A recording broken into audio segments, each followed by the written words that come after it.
So, magandang tanghali sa iyo sa lahat, guys.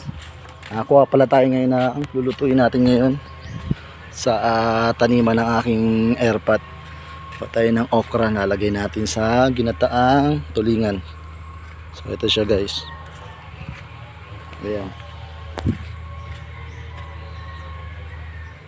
Yung init, guys. Putang ina.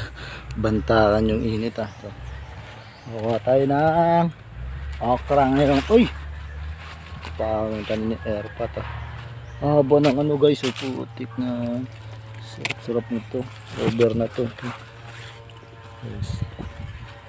Kuha tayo ng okra, guys.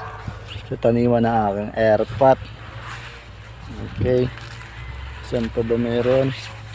Mikos natin ito. Tanghali na masyado. Lutuan ko yung mga pamangking ko. Limutan ko.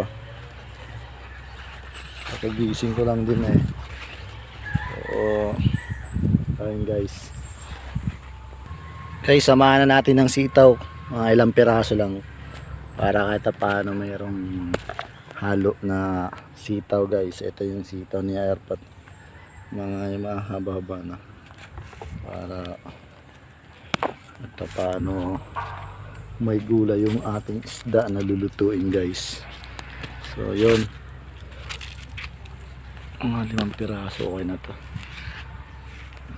Sa 4 isa na lang.